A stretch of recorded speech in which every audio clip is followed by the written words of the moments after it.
Buenas noches, esta es la clase de Derecho Procesal 2 del día 15 de marzo de 2021. Para iniciar esta clase, debo de recordarles que el primer parcial de Derecho Procesal 2, ustedes recordarán que tenía 10 preguntas con 10 respuestas que sumaban 100 puntos cada uno. Tenían un porcentaje de 10 puntos cada pregunta. Cada respuesta debe de ser de acuerdo a lo que ustedes han comprendido de lo que se ha explicado en clase. Por eso, las respuestas de cada uno de ustedes pueden ser diferentes. Por ejemplo, ustedes recordarán que había una palabra, había una pregunta que se refería a que ustedes explicasen con sus propias palabras el concepto de revisión de sentencia firme y si queremos decir un concepto, pues lo que más se acerque a este concepto son los elementos, que es una acción autónoma, que la intenta la parte que se considera perjudicada, que es una pretensión que lo que constituye es la anulación de una sentencia firme. Otra de las preguntas era que explicaran, de acuerdo a lo expuesto en la clase, cuál era la naturaleza jurídica de la revisión de sentencia firme. Y si nosotros partimos del concepto de recurso como acto procesal de la parte que frente a una resolución impugnable y perjudicial solicita la actuación de la ley a su favor, impidiendo a través de la interposición de este recurso que se produzca la firmeza de la resolución, resulta entonces claro que la revisión es una institución procesal que ha llevado históricamente o teóricamente, incluso el código en algún momento así le llama, el nombre de recurso sin ser, ya que la revisión no supone examinar de nuevo el litigio sobre el cual se decidió en la sentencia, sino que lo que pretende la revisión es dilucidar el derecho del demandante de revisión sobre la obtención de otra sentencia revocando lo que ya se ha juzgado. Por otra parte, otra de las preguntas era explicar cuáles son las resoluciones que admiten la revisión de sentencia. Y la revisión se da contra sentencias que ya son firmes. Sentencias firmes que producen cosa juzgada material. Por otra parte, otra de las preguntas era cuáles son los dos motivos que se pueden alegar en una revisión de sentencias firmes. Y los motivos que se pueden alegar en la revisión de sentencias firmes son motivos conectados a una injusticia manifiesta de la sentencia, que son los motivos generales que señala el artículo 541 del Código Procesal Civil Mercantil, y estos motivos generales, el artículo distingue 3 supuestos. Por otra parte, una interrogante era qué motivos de revisión es la aparición de documentos decisivos. Está en el artículo 541, que es la falsedad de medios de prueba valorados como relevantes, que son motivos conectados a una injusticia manifiesta de la sentencia. Ustedes, pues, yo les puedo dar como una idea, pero ustedes pueden haberlo redactado o explicado con sus propias palabras. También otra de las preguntas era que mencionaran las dos categorías de medios de impugnación como medio de censura de las resoluciones judiciales. Y esas categorías son los recursos y la otra es la revisión de sentencia firme. Por otra parte, una de las interrogantes también era explicar en qué consiste el fundamento del derecho a impugnar en el plano teleológico.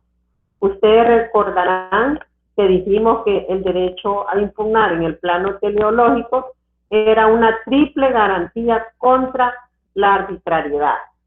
La arbitrariedad de los jueces que pudieran resolver un asunto por motivos ajenos al derecho y que están conectados al voluntarismo, al propio capricho del juez, aun cuando él crea actuar para hacer el bien. También contra el error judicial y contra determinadas y eventuales situaciones que generan un desajuste entre los juzgados y las realidades que precisamente por ello pues no media responsabilidad del órgano judicial por repugnar el sentido como exige una pertinente corrección. También resolver un asunto por motivaciones ajenas al derecho y conectadas al voluntarismo y al capricho del juez, aunque él crea actuar para el bien. Por otra parte, había otra interrogante que decía que construyera un concepto de recurso como medio de impugnar las resoluciones judiciales.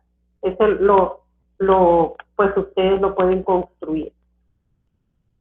También explicar cuáles son los presupuestos generales de procedencia para los recursos. Hablamos la legitimación y el agravio o gravamen que le ocasiona a la parte afectada. Esas son dos situaciones subjetivas que resultan concurrentes y que no pueden fallar ninguna de las dos en ningún tipo de recurso. Y la otra era construir un concepto del recurso de apelación. En ese caso tenían que recordar que es un recurso ordinario que tiene por finalidad el reexamen de las infracciones procesales y sustantivas contra las resoluciones de primera instancia a través de un procedimiento en el que el tribunal competente, que es el conocido como ADQUIN, ejercita una potestad de jurisdicción similar a la que desplegó el órgano inferior, que es el juez. Eso es un poco como para que ustedes tengan una idea sobre las respuestas al primer parcial. Debo decirles que esto no está escrito en piedra porque las preguntas todos son de lo que ustedes comprendieron de lo explicado en clase. Por otra parte, también vamos a hablar, y se les subió al Classroom algunas presentaciones sobre los motivos de la revisión. Hemos estado hablando de la revisión de sentencias firmes. Los motivos de la revisión, pues vamos a recordar que los motivos están conectados a una injusticia manifiesta de la sentencia. Esos son los motivos generales que señala el artículo 541 del Código Procesal Civil Mercantil. Estos motivos generales hay tres supuestos. Uno, la aparición de documentos decisivos. Así lo señala el artículo 541, ordinal primero. Dos, la falsedad de medios de prueba valorados como relevantes. Está en el 541, ordinal segundo. Y tres, la sentencia que se ha ganado de manera fraudulenta. Está en el artículo 541, ordinal 4. También, esos son los motivos conectados a una injusticia manifiesta. Pero hay motivos que están conectados a una situación de indefensión de la parte. Es decir, sentencias que han sido dictadas en rebeldía. Eso lo encontramos en el artículo 542 del Código Procesal Civil Mercantil. Estos motivos se generan por las posibilidades de defensa tardía del demandado que ha sido condenado en rebeldía, porque ha habido una falta de apersonación o de personación o de presentación o de mostrarse parte en el proceso por causas de fuerza mayor ininterrumpidas, tal como lo señala el artículo 542 del Código Procesal Civil Mercantil. También por la falta de personación por desconocimiento del proceso, así lo encontramos en el artículo 542 del Código Procesal Civil Mercantil.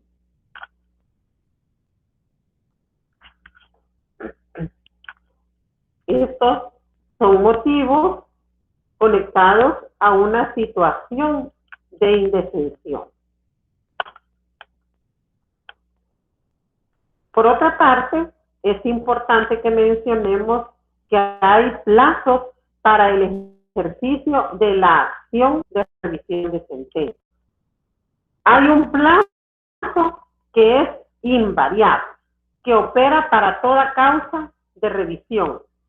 Y junto con este plazo y de manera concurrente, el Código impone además un segundo plazo de caducidad, cuya extensión de este plazo va a ir dependiendo de la clase de motivo que origina la revisión.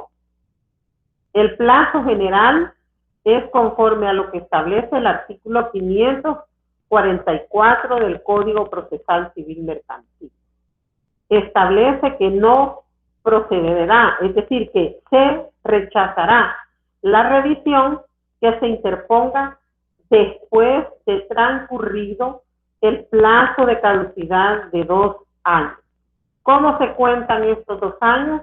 Desde el día siguiente al de la notificación de la sentencia que se pretenda impugnar, dice el Código. Pero es la sentencia que se pretenda incoar la acción de revisión de sentencia. ¿Cómo es la notificación? ¿A qué nos referimos con la notificación de la sentencia? Esto es porque cualquiera de los modos que admite la ley al que ha tenido que acudirse en el proceso de que se trate, no es necesario la notificación personal. Y en muchos casos, quizás, hasta a través de estrado se puede dar la notificación de la sentencia. ¿Cuáles sean las circunstancias que han podido dar la imposible notificación personal? Eso es un tema que no es necesaria notificación. Más bien, tiene que estar vinculado al motivo de la revisión, pero no a este primer plazo general que corre tácitamente para todas las demandas que se presenten, para todos los motivos. El artículo 544, como ya les mencioné, señala que pasado el plazo del artículo 544, la injusticia queda sin reparar, haya sido real o no real. A partir de los 2 años contados desde el día siguiente a la notificación de la sentencia, la seguridad jurídica es el único valor que es considerado. Vemos que el legislador ha roto para que en ese plazo de 2 años se rompa con la seguridad jurídica por motivos de injusticia manifiesta y por motivos de indefensión. Pero transcurrido ese plazo, ya quedó de lado eso, ¿verdad? Ya solo es relevante la seguridad jurídica, ¿verdad? El valor seguridad jurídica. Pero como hemos dicho, ese plazo de 2 años tiene plazos concurrentes. Para los motivos de revisión por injusticia manifiesta o también llamados motivos generales. El procedimiento. Se formaliza la revisión de sentencia a través de un escrito de demanda, como lo ha calificado correctamente el artículo 547 del Código Procesal Civil Mercantil. ¿Cómo debe ser esta demanda? Tiene que tener la estructura y los requisitos y las formalidades que el legislador ha establecido para las demandas en el proceso común. Quiere decir que debe de cumplir con todos los requisitos que señala el artículo 276 del Código Procesal Civil Mercantil. Por tanto, en la demanda de revisión, aparte de identificar perfectamente la sentencia que se impugna, habrá de desglosar el motivo de la revisión tanto en la narración de los hechos que lo integran, como en la calificación jurídica, en el elenco de apartados del artículo 541 o del 542 del Código Procesal Civil Mercantil. Asimismo, los plazos y la legitimación para instar la acción.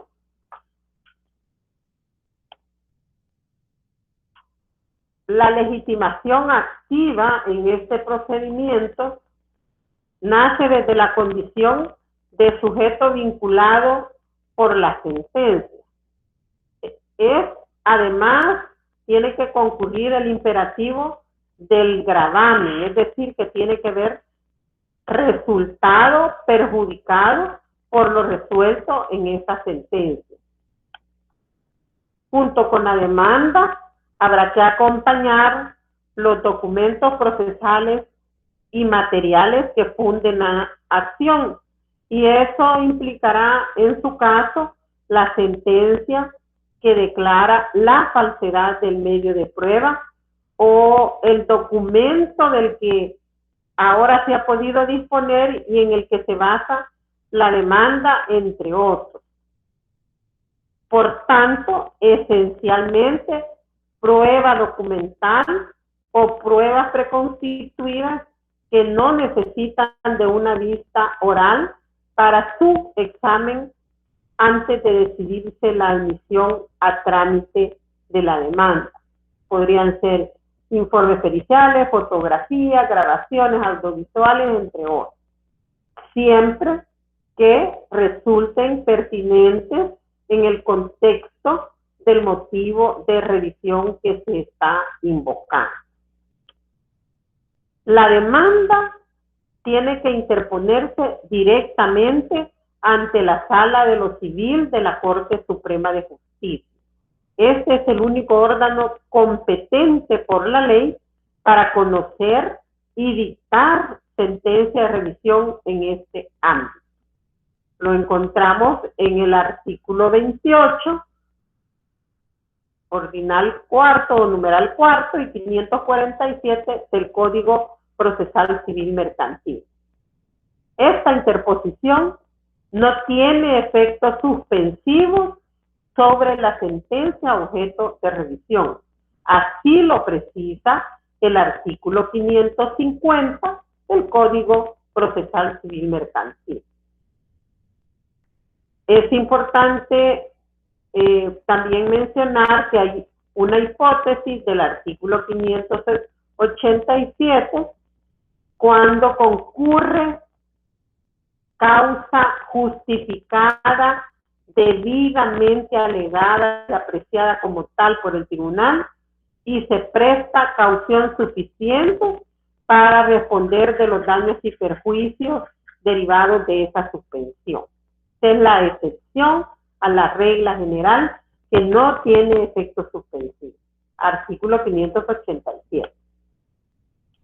Bueno, estamos en el supuesto que la demanda cumplió con todos los requisitos del artículo 276 y que el tribunal, la sala consideró que no es necesario hacer prevenciones, y entonces viene la admisión de la demanda y las alegaciones.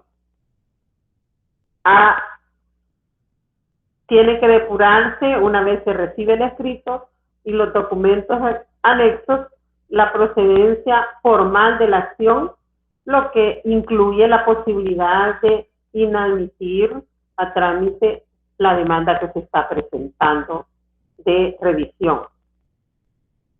¿Eso cuándo puede ocurrir? Cuando la sentencia que se está pretendiendo que se revise no está firme. Cuando el que está proponiendo o está incoando esta demanda carece de legitimación del gravamen, porque la sentencia no le vincula o porque esta es de absolución a su favor. Entonces puede inadmitir. También porque se invoca porque no se está invocando los motivos que ha establecido el artículo 541 o 542 del Código. Recuerden que hemos dicho que dado que se va a romper con ese valor seguridad jurídica, es necesario que los motivos estén específicamente contemplados por el legislador en la ley. O también se interpone la demanda fuera de los plazos generales o particulares, o bien no se acredite la representación judicial y la defensa necesaria.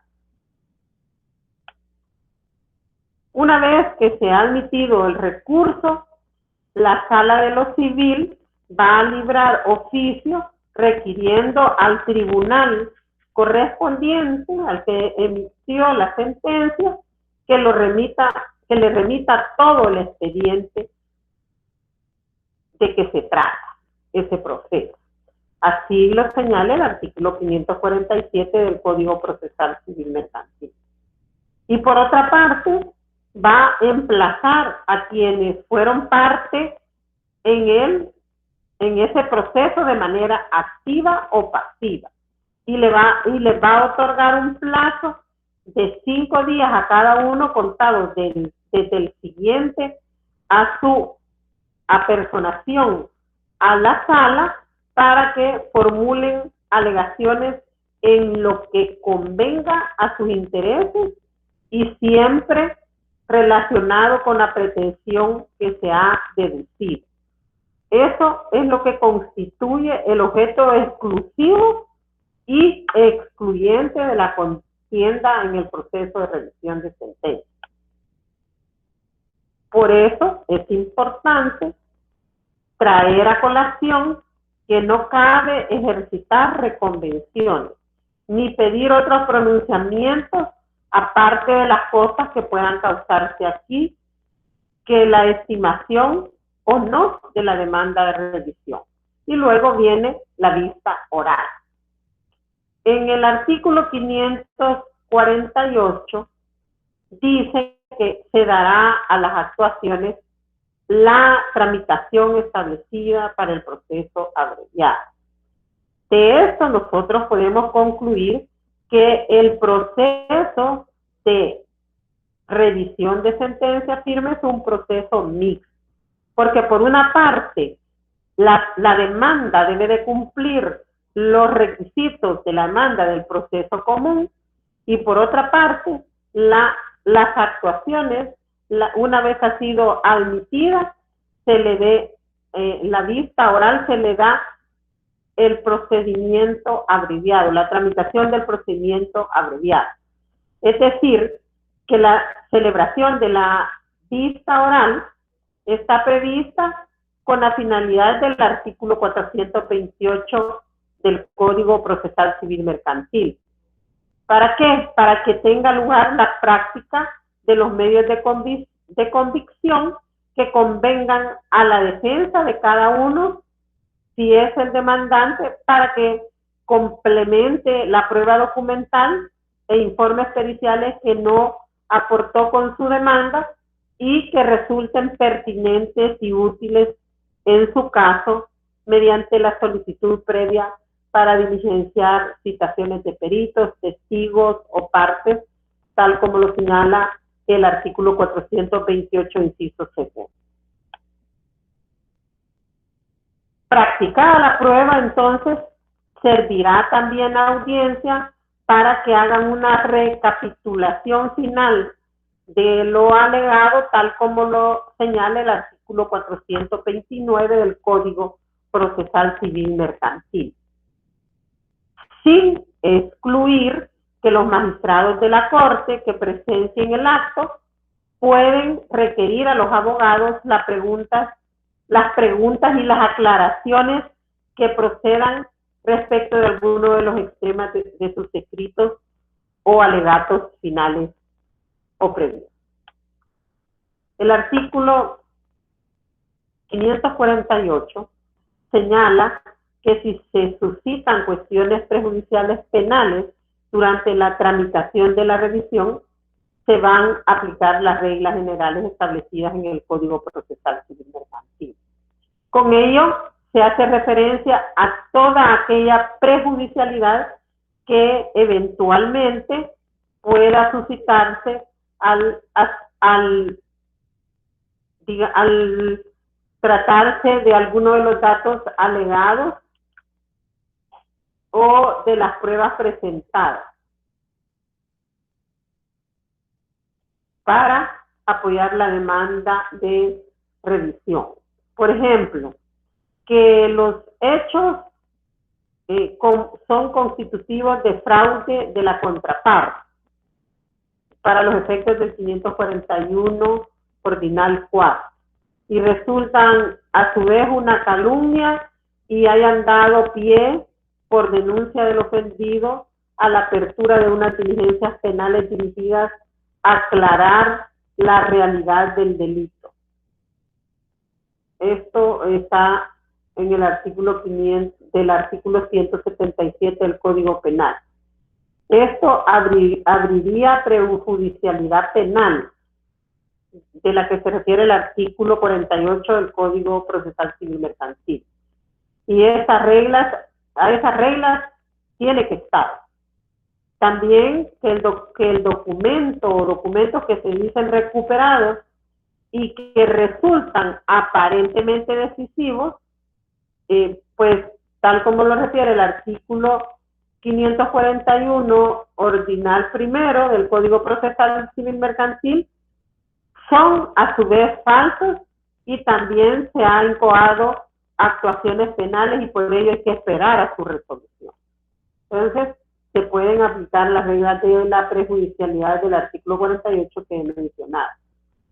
Por eso es importante insistir en que la prejudicialidad, que ha de tratarse siempre de manera rigurosa y excepcional, tendrá por objeto, en su caso, verificar la posible ilicitud penal de la prueba que se ofrece como demostrativa de la causa de revisión, pero no la prueba propiamente tal de la revisión, que salvo la de carácter personal, testigos, peritos que pudieran practicarse en la ulterior vista, debe siempre ofrecerse y entregarse al momento de deducirse la demanda de revisión. El artículo 549 del Código regula lo que se conoce como el juicio rescindente o destructivo de la cosa juzgada a cargo de la Corte Suprema, sin prejuzgar la ley, a su vez, lo que pueda ocurrir después, una vez que, siendo estimatorio el fallo de revisión, la contienda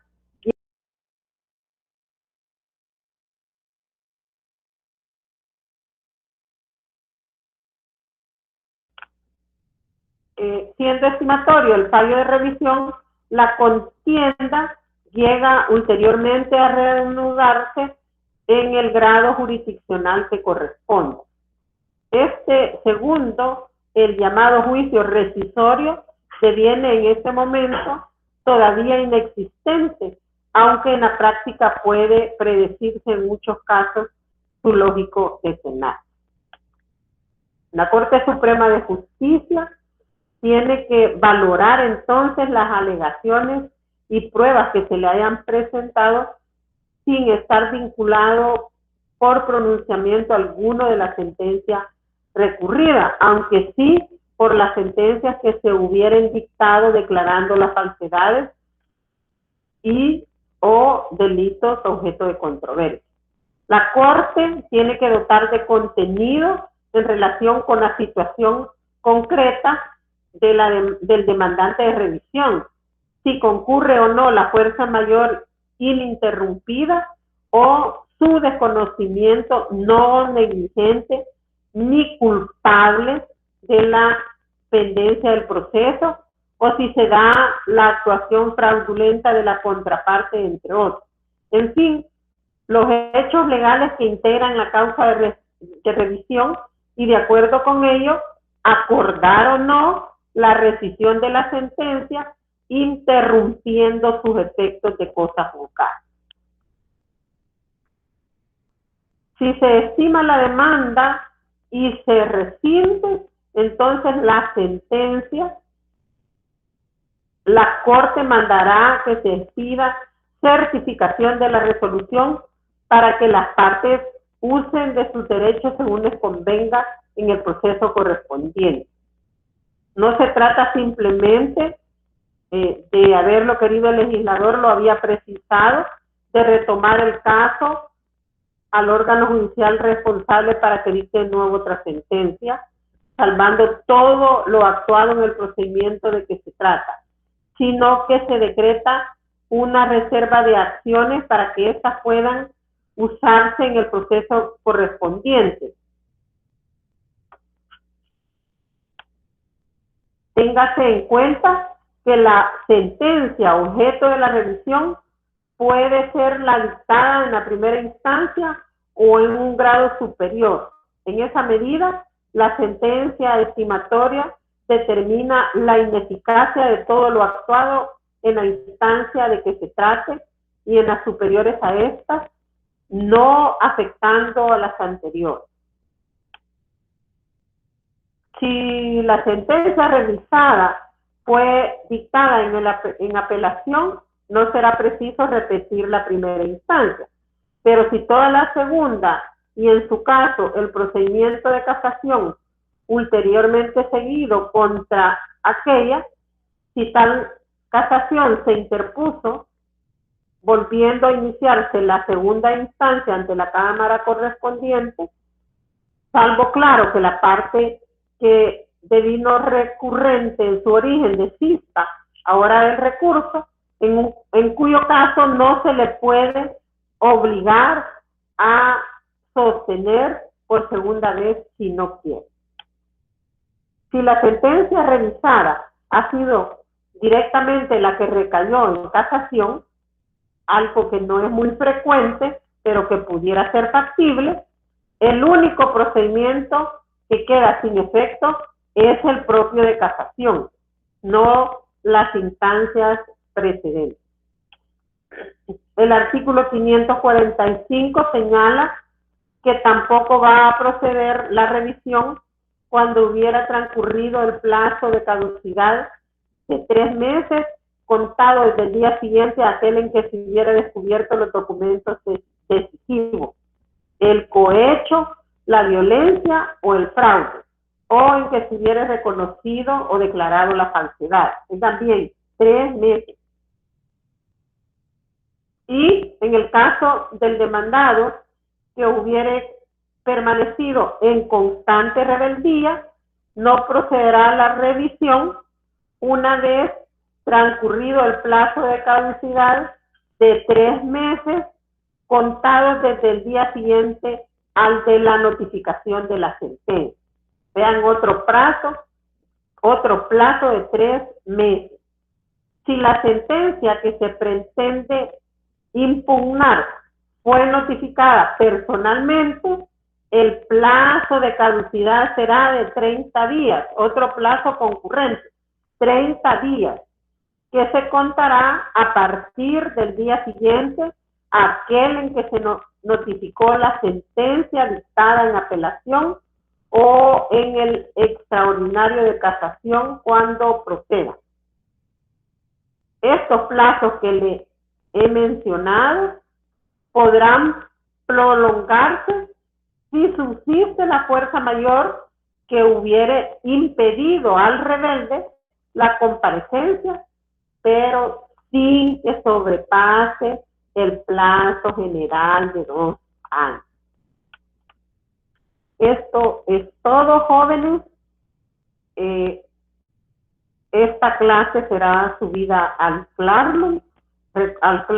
Recuerden que tuvimos problemas con el internet y por eso se estará subiendo de manera asincrónica. Buenas noches.